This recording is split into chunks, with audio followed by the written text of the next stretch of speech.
Good morning, and welcome to Godly Play on this fourth Sunday in Easter time. Let's get ready. Take some deep breaths. In the name of the Father, and of the Son, and of the Holy Spirit.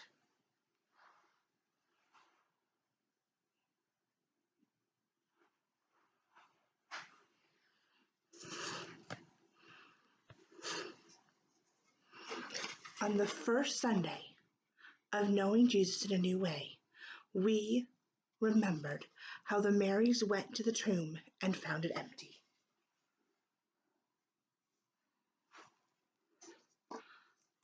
On the second Sunday of knowing Jesus in a new way, we walked with him and his friends on their way to Emmaus and remembered him in the breaking of the bread.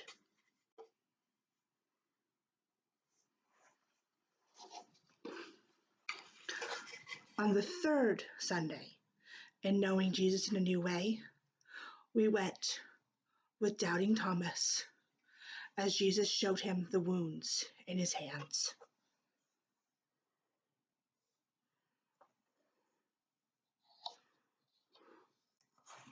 And on this, the fourth Sunday in the season of Easter, we remember how the disciples went north to Galilee. It was a long journey, some 80 miles, and it took about 4 days to walk. Many of them were fishermen, so they went to the Sea of Galilee to rest. This was a place they knew as boys. They had fished there with their fathers. Suddenly, Peter stood up and said, "I'm going fishing," and the rest went with him to prepare the boat. Soon they pushed out into the lake, and the sail filled with wind. They fished all night, but they caught nothing. Still, the sounds and smells of the lake comforted them. They were home. In the morning, the sky turned pink and then blue. They could make out the shore and someone standing by a fire. They could see the smoke and red glow from the charcoal burning. "Have you caught anything?" All they could say was no. Just see him standing there. What could they lose? The man said to throw your nets in on the other side. They pulled in the empty nets and threw them out to the other side. They could feel the fish moving as they held the ropes. John was not paying attention to fish. He leaned forward and watched the man moving on the shore. He said to Peter, "It is the Lord." Peter stood up. He jumped. He swam.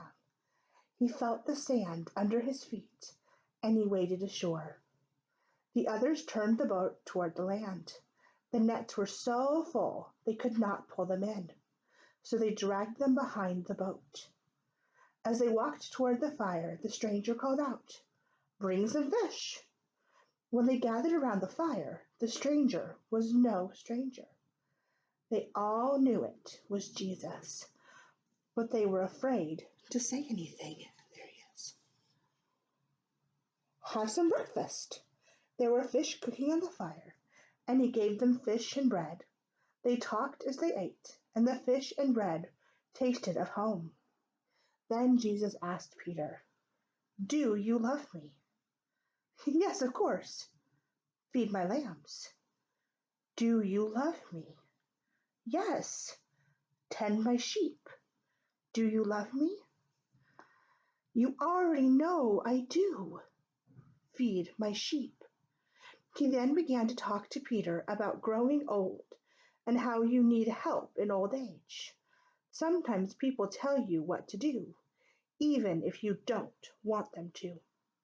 Years later, they wondered if Jesus had been preparing Peter for his death in Rome as an old man. Jesus said, "Follow me." Did he mean all of them? No. Peter got up, and the two of them walked off along the shoreline.